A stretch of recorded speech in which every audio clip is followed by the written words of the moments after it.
ابھی اگلا سوال ہے، کیا عورت اپنے مخصوص ایام میں قرآن کو چھو سکتی ہے یا پڑھ سکتی ہے؟ یہ بدقسمتی کے ساتھ یہ ایشو اس دور میں یعنی جو اٹھایا ہے نا، وہ اہل حدیث مکتبہ فکر کی طرف سے اس کو زیادہ مسئلہ بنایا گیا اس دور میں. وہ بھی پہلے کے اہل حدیثوں کی میں بات نہیں کرتا، اور نہ ہی میں آج کے بھی سارے اہل حدیثوں کی بات کرتا ہوں. شیخ زبیر زئی رحمہ اللہ تعالی المتوفی 1435 ہجری بمطابق 10 نومبر 2013 انہوں نے علمی و تحقیقی جو ان کے فتاوی ہے نا، فتاوی علمیہ، اس کی پہلی جلد کے اندر اس مسئلے کو ایڈریس کیا، لیکن ڈیٹیل سے نہیں کیا، بس تھوڑا بہت کیا ہے. وہ اتنا ہی کافی ہے کہ اہل حدیث کو ہی پتہ چل جائے کہ ان کے اندر بھی ایک بندہ ہے جو یہ چیز مانتا ہے کہ حیض والی عورت نہ قرآن پڑھ سکتی ہے نہ چھو سکتی ہے. یہ زیادہ مسئلہ اٹھایا ہے ڈاکٹر فرحت ہاشمی نے. اللہ تعالیٰ ان کے نیک کاموں کا ان کو اجر دے، اور بڑا کام کیا انہوں نے. میں یعنی پرسنلی ان کو ون وومن آرمی سمجھتا ہوں. اکیلی عورت نے اتنا کام کیا ہے کہ وہ ہزاروں مرد نہیں کر سکتے قرآن کی خدمت کے حوالے سے. لیکن بہرحال جہاں پہ غلطی ہے وہ ہماری مجبوری ہے، اور انہی چند ایک باتوں کی وجہ سے پھر دیوبند کے کچھ علماء نے بھی ان کے خلاف کتابیں بھی لکھی، گرفت بھی کی کہ یہ عورتوں کو جو ہے وہ اس طرف لگا رہی ہیں، یہ کر رہی ہیں، وہ کر رہی ہیں. تو اب اس میں صرف دیوبندی اہل حدیث اختلاف نہیں دیکھنا چاہیے، یہ دیکھنا چاہیے واقعی کوئی جینون بات کر رہا ہے. یہاں پہ بھی یعنی اہل حدیث بھی وہ دیکھتے ہیں کہ چونکہ فلاں دیوبندی ہے اس لیے انہوں نے ہمارے خلاف کلپ چڑھا دی ہے.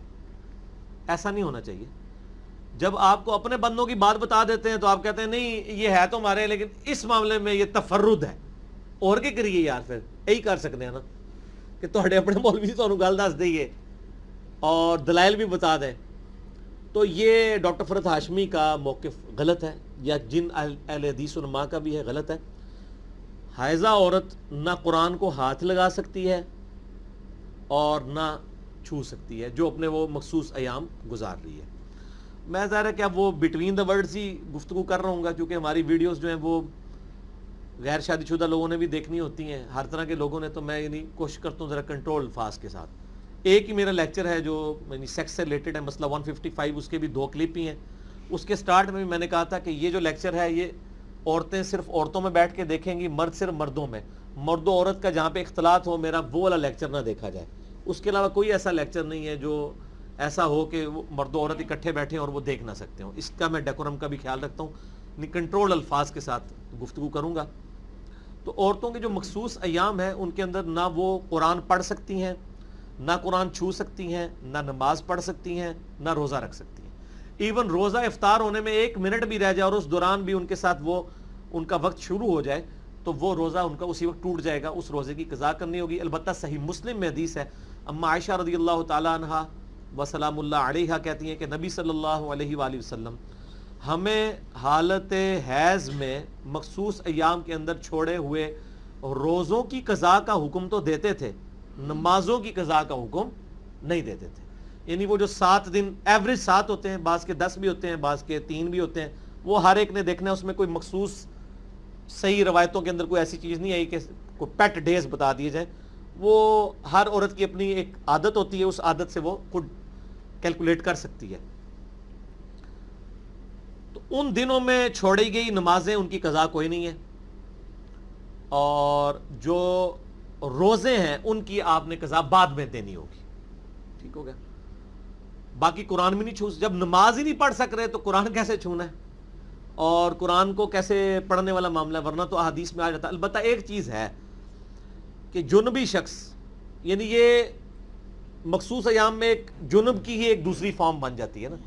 جنبی شخص ہو یا حائضہ عورت ہو، وہ اللہ کا ذکر کر سکتے ہیں. صحیح مسلم میں طہارت والے چیپٹر میں موجود ہے. اما عائشہ رضی اللہ تعالیٰ عنہ سے جب پوچھا گیا تو انہوں نے کہا کہ نبی علیہ السلام ہر حال میں اللہ کو یاد کرتے تھے، چاہے وہ جنبی بھی ہوں. آپ کئی ایک اذکار جتنے بھی ہیں وہ آپ دعائیں وہ کر سکتے ہیں. قرآنی دعائیں بھی بغیر قرآن کی نیت کے صرف دعا کی نیت سے کر سکتے ہیں.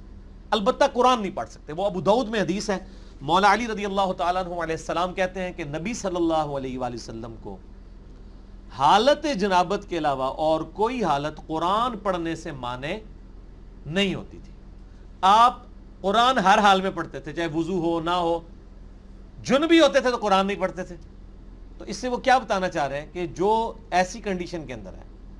اب عورتوں کا معاملہ وہ کہتے ہیں وہ جنبی تو نہیں ہے, البتہ وہ اس کنڈیشن سے ضرور گزر رہی ہیں لیکن وہ ان کی اختیاری نہیں ہے, اس کو وہ خود ریموو نہیں کر سکتی جب تک وہ دن نہ گزریں.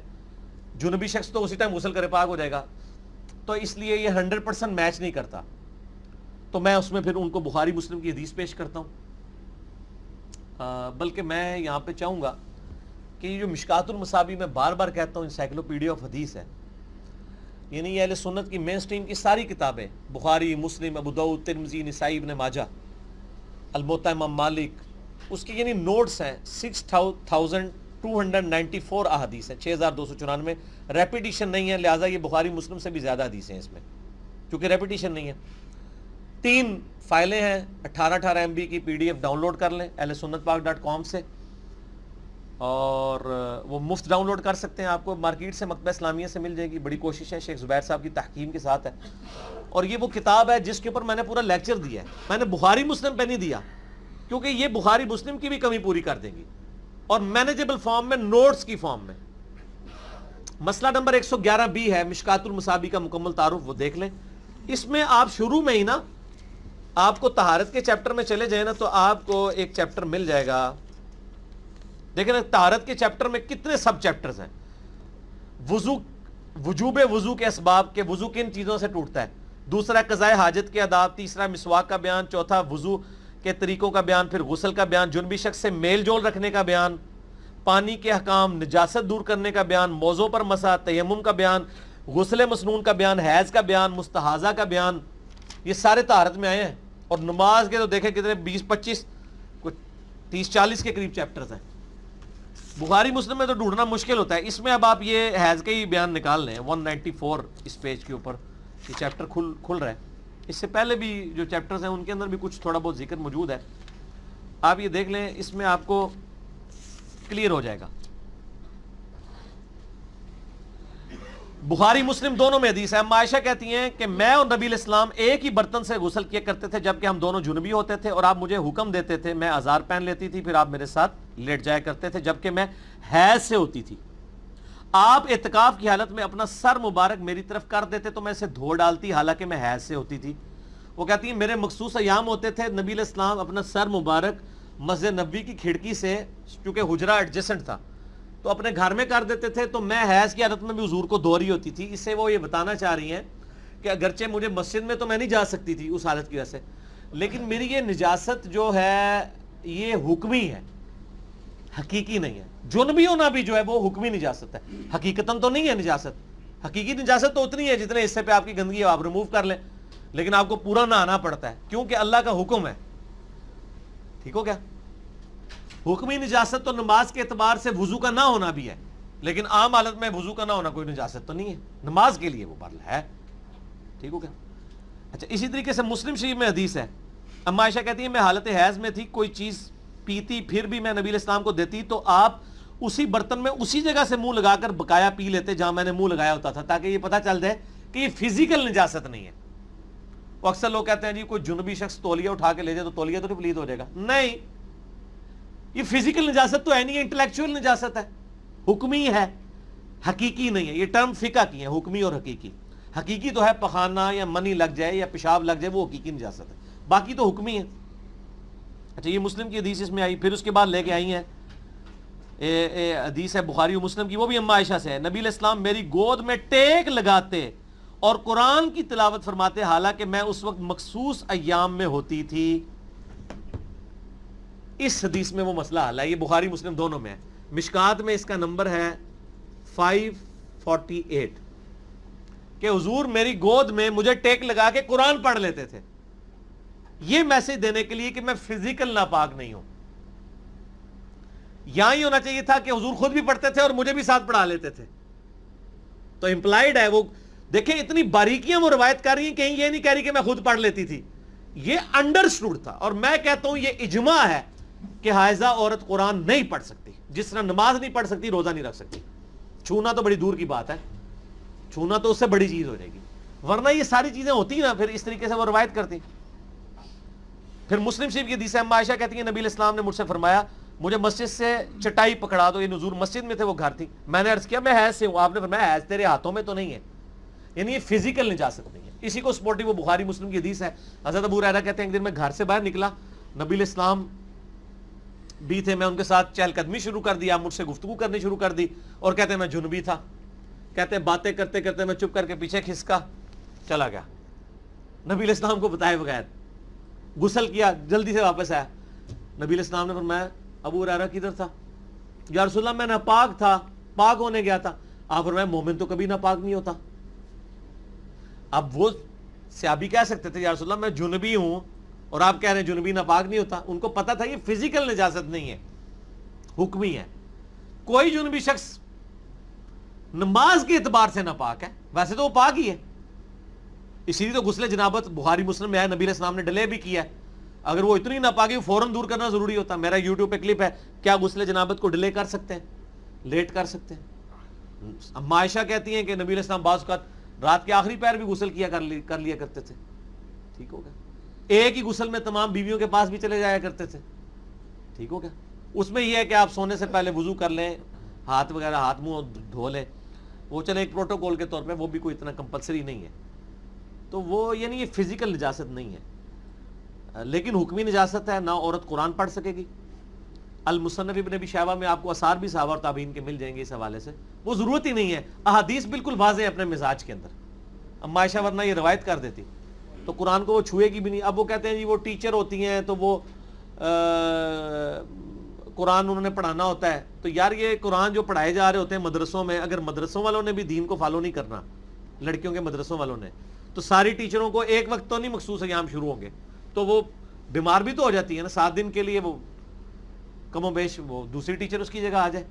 اچھا پھر وہ کہتی ہیں جی وہ حافظ قرآن ہوگی تو وہ حفظ بھول جائے گی. اور یار عورتیں تو پوری پوری زندگی حفظ کرنے کے بعد قرآن منہ کھول کے نہیں دیکھتی ہیں. تو انہوں نے 7 دیہڑے جی پڑھانا ہے. ان 7 دنوں سے آپ حافظ قرآن جو تراویح پڑھانے ان سے پوچھیں، کئی بار ان کے اندر وقت آتا ہے مہینہ نہیں کھول کے دیکھ سکتے مصروفی کی وجہ سے، لیکن وہ بول تو نہیں جاتا. 7 دن میں آپ نے کیا نکالنا ہے اس میں سے.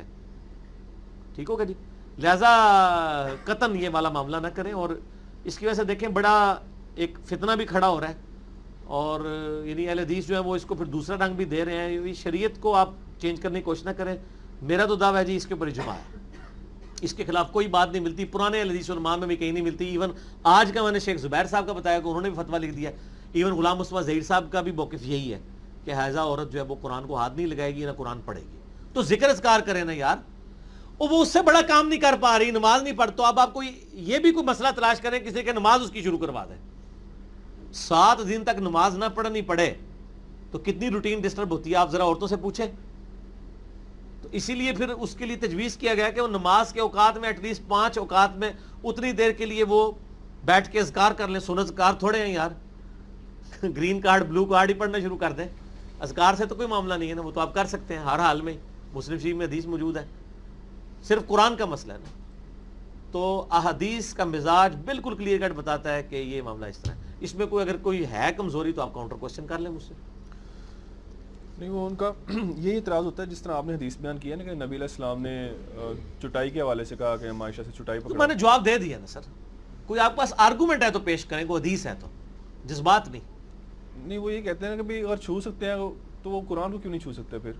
وہ یار میں نے ساری بات کر دی ہے. پھر تو وہ یہ کہتے ہیں ٹھیک ہے. میں یہ کہہ رہا ہوں گلاس، آپ کہتے ہیں نہیں وہ یہ کہتے ہیں یہ دیکھنے میں موٹر سائیکل نظر آ رہا ہے. تو اس کا جواب تو نہیں میں دوں گا نا میرے بھائی. اگلا سوال کریں. وہ کیا کہتے ہیں ہم نے اتنا کچھ کہہ دیا ہے اور حدیثوں کے نمبروں کے ساتھ کیا انہوں نے خالی کھلی کہہ دیا تھا اسے پڑھ لیں. ٹھیک ہو، میں نے سارے دلائل دے دیے اس کے اوپر میرے بھائی. مجبوری میں ویسے حل لگا سکتے ہیں، مثلا بچے بے حرمتی کر رہے ہوں اگر اس طرح سے کوئی تو وہ ہاں اس کے بارے میں بھی اجماع ہے کہ وہ ہاتھ میں کوئی کپڑا رکھ کے اس سے قرآن کو چھو لے. پڑھ تو اس نے سکنا ہی نہیں ہے، چھو کے لینا کیا ہے اس نے بیچ میں سے. چھوا اسی لیے جاتا نا کہ پڑھا جائے. اچھا یہ بھی ایک نیا ورژن لوگوں نے نکالا ہوا ہے کہ جی چھونا جائز ہے پڑھنا جائز نہیں. تو چھو کے لینا کیا ہے پھر جب پڑھنا ہی نہیں. جب پڑھنا نہیں ہے میں بتا رہا ہوں مزاج. جب اما عائشہ کہہ رہی ہے مسلم شریف میں حدیث ہے کہ نبی علیہ السلام میری گود میں قرآن پڑھ لیتے تھے، تو اما عائشہ وہ کہتی نا کہ میں بھی نال 2-4 آیتاں میں بھی نال پڑھ لیندی سا. وہ یہی بتانا چاہ رہی ہیں کہ ہم تو چونکہ نہیں پڑھ سکتی تھی لیکن ہماری وہ نجاست حکمی ہے، فزیکل نہیں ہے کہ وہاں کوئی اور سر رکھ کے خامد پڑھ سکتا ہے. وہ یہی تو میسج دے رہی ہیں. آج اگر اما عائشہ زندہ ہوتی نا تو ذرا کھول کے بھی بیان کر دیتی. وہ ڈھکے چھپے الفاظ میں میسج کنوے کر دیے. تو نہ, اور دوسرا اس وقت یہ مسئلہ بھی نہیں تھا. یہ خوارج نے پہلی دفعہ مسئلہ اٹھایا ہے کہ عورت کی وہ مخصوص ایام میں قضا کی ہوئی نمازوں کی بھی قضا بتاتے تھے. صحیح مسلم میں موجود ہے, ایک بندہ آتا ہے, وہ کہتا ہے اما عائشہ سے کہ عورتیں جو ہیں وہ مخصوص ایام میں جو نمازیں چھوٹ کی ہیں پڑھیں گی. انہوں نے کہا کہ مجھے لگتا ہے تو حروریہ میں سے ہے. حروریہ وہ گاؤں تھا جہاں سے خوارج نکلے تھے, اور خوارج کہتے تھے کہ جس طرح روزوں کی قضا ہے نا, نمازوں کی بھی قضا ہے. تو پھر اما عائشہ نے خود کہا کہ نبی علیہ السلام کی ہم بیوی ہوں میں, نبی علیہ السلام ہمیں مخصوص ایام میں چھوڑے کے روزوں کی قضا کا حکم دیتے تھے, نمازوں کا نہیں دیتے تھے. اب پھر بھی خوارج اڑے ہوئے ہیں. تسی جڑا کہنا وہ کہتے ہیں وہ 40,000 تے نہیں ہون 12,000 تے نہیں ہون گے, خوارج تے 12,000 سن. تو وہ بھی کہندے ہوندے سن, وہ ایڈے ایڈے بزرگ تابعین تے ہے سن نا صحابہ دے زمانے, وہ بھی کہندے سن کہ جی عورتاں قضا کرن گیاں. تو انہوں نے اما عائشہ ہن خود کہہ رہے ہیں پھر بھی نہیں مننا, تو میں کیا کراں؟ ہمارا تو کام صرف پہنچانا ہی ہے نا, منوانا تو نہیں ہے. علی بھائی اگلا سوال ہے کہ کیا مخصوص ایام میں خواتین جو ہے وہ معوذات, دعائیں یا آیت الکرسی پڑھ سکتی ہیں؟ دیکھیں میں نے پہلے بھی بتایا نا, صحیح مسلم کے اندر حدیث موجود ہے, اس کے اوپر باب بھی باندھا گیا ہے طہارت کے چیپٹر میں, کہ اما عائشہ رضی اللہ تعالیٰ عنہ سے جب پوچھا گیا تو انہوں نے کہا نبی صلی اللہ علیہ وآلہ وسلم ہر حال میں اللہ کا ذکر کرتے تھے. اس پہ اجماع امت ہے کہ قرآن, نماز اور روزے کے علاوہ جتنے عام سنت اذکار ہیں نا, اس کے سوا جو سنت اذکار وہ آپ کر سکتے ہیں. ایون جو قرآن کی دعائیں ہیں وہ بھی آپ کر سکتے ہیں.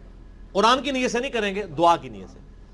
اور فقہ حنفی میں تو یہاں تک مسئلہ ہے, اور میں اس کو انڈورس کرتا ہوں, کہ ایون جو معوذات ہیں, قل اعوذ برب الفلق, قل اعوذ برب الناس, معوذتین, وہ کہتے ہیں کہ آپ ان کو دعاؤں کی نیت سے, قرآن کی نیت سے نہیں, دعا کی نیت سے کر سکتے ہیں. وہ کیسے؟ وہ کہتے ہیں آپ قل کا لفظ ہٹا دیں, اس سے آپ دعا کریں اعوذ برب الفلق, میں پناہ میں آتا ہوں آسمان کے رب کی, ٹھیک ہے, من شر ما خلق, ہر اس چیز کی برائی سے جو اس نے پیدا کی. اس طریقے سے اعوذ برب الناس, مالک الناس کر سکتے ہیں. آیت الکرسی بھی جو ہے نا, وہ بھی کہتے ہیں کہ آپ قرآن کی نیت سے نہیں, اللہ کی حمد کی نیت سے پڑھ سکتے ہیں. سورہ الحشر کی آخری 3 آیات اللہ کی صفات اور ناموں کی نیت سے پڑھیں, قرآن کی نیت سے نہیں. باقی اگر کوئی کہ نہیں ہے تو وہ قرآن ہی ہے, تو میرے بھائی وہ تو باقی سنت اذکار بھی تو قرآن کے کہیں نہ کہیں سے ٹکڑے ہیں ہی ہیں نا. سبحان اللہ بھی تو قرآن کا لفظ ہی ہے, الحمدللہ بھی تو قرآن کا لفظ ہے, لا الہ الا اللہ بھی قرآن کا لفظ ہے. پڑھنے والے کی نیت ربنا آتنا فی الدنیا حسنہ وفی الآخرۃ حسنہ وقنا عذاب النار, قرآن میں بھی ہے, حدیث میں بھی ہے. اور میں آپ کو بتاؤں, عرب کے لوگ جب سے قرآن نازل ہوا نا, وہ ماشاءاللہ قرآن سے ان کا ایسا شغف تھا کہ وہ قرآن کی آیات کو ہی اپنی کامن گفتگو میں بھی استعمال کرتے تھے. آپ جنگ یرموک کا جو کلپ انہوں نے فلمایا نا عمر سیریز کے اندر, تو سیدنا عمر کا انہوں نے دکھایا کہ وہ بازار میں چیک کر رہے ہیں کوئی ملاوٹ تو نہیں کر رہا. اسی دوران ابو عبیدہ بن جراح کا ایک قاصد آتا ہے اور دور سے ہی کہتا ہے بشرا یا امیر المؤمنین, بشرا, خوشخبری ہوا ہے امیر المومنین, نصر من اللہ و فتح عظیم, الیرموک الیرموک. اب قرآن کی آیت تو یہ نہیں ہے, قرآن کی تو آیت ہے نصر من اللہ و فتح قریب. انہوں نے کیا پڑھا؟ نصر من اللہ و فتح عظیم, کیونکہ فتح ہو چکی تھی. قرآن کے آپ الفاظ کامن زبان میں بھی استعمال کر سکتے ہیں, اپنے محاورتاً, عربی ابھی بھی کرتے ہیں, تھوڑا سا اس کو چینج کر کے نا تو اس کو یوز کر لیتے ہیں. ظاہر عربی کی ڈکشنری بک بھی ہے نا, یہ ایک ڈکشنری تو خیر بعد میں بنی ہے, قرآن کو دیکھ کے ڈکشنری بنائی گئی ہے. قرآن تو ڈکشنری سے سپیریئر ہے. ڈکشنری تو دوسرے لوگوں کے لیے ہوتی ہے جو نہ جانتے ہوں وہ زبان. جو اہل زبان ہے ان کو تو ڈکشنری کی ضرورت نہیں ہوتی. تو اس طرح کے اذکار آپ کر سکتے ہیں, کوئی مسئلہ نہیں ہے اس کے اندر. تو المعوذات کے اندر جو سورہ اخلاص ہے وہ بھی شامل کر سکتے ہیں؟ جی وہ تو ہے ہی اعلان توحید ہے. وہ تو ہماری ابو داؤد میں حدیث نہیں ہے کہ نبی علیہ السلام نے فرمایا جو شخص ان کلمات کے ساتھ اللہ کی طرف متوجہ ہوتا ہے تو یہ اسماء اعظم ہے. اللہم انی اسألک بانک انت اللہ لا الہ الا انت الاحد الصمد الذی لم یلد ولم یولد ولم یکن لہ کفوا احد. تو یہ تو حدیث کے اندر بھی الفاظ آگے نا. تو قل کے بغیر پڑھ لینا اللہ احد اللہ الصمد. اچھا میں آپ سے پوچھتا ہوں, قرآن کو تو چھوڑیں, کیا جنبی شخص یہ کہہ سکتا ہے اللہ ایک ہے, وہ یکتا ہے, نہ اس کا کوئی باپ ہے, اور یہ تو ہمارا دن رات راگلا اپنا ہے، ہم نے یہ توحید کی دعوت ہے. ٹھیک ہو گیا. تو جو صفاتی چیزیں ہیں، یہ ساری چیزیں، تو وہ اس اعتبار سے. باقی وہ اسپیسیفکلی تلاوت والا جب آپ کام کریں گے نا کہ آپ 100% اس کو کاپی کریں گے. ویسے ابن عباس سے شیخ زبیر صاحب نے بھی نقل کیا ہے علمی فتاوی علمیہ میں کہ ابن عباس سے قول مصنف ابن ابی شیبہ میں سنن کبریٰ البیہقی میں موجود ہے کہ 1 یا 2 آیات اگر قرآن کی ہوں تو وہ جنبی اور حیضہ عورت تلاوت کر سکتے ہیں. اس سے زیادہ نہ کریں، وہ پھر روٹین والا معاملہ بن جائے گا. ہم تو کہتے ہیں دعاؤں کو کریں، اور وہ والے باقی یہ ہے کہ قرآن کو نہ ہاتھ لگائیں، نہ قرآن کی تلاوت کریں اور اذکار کریں. ٹھیک ہوگا جی. اچھا علی بھائی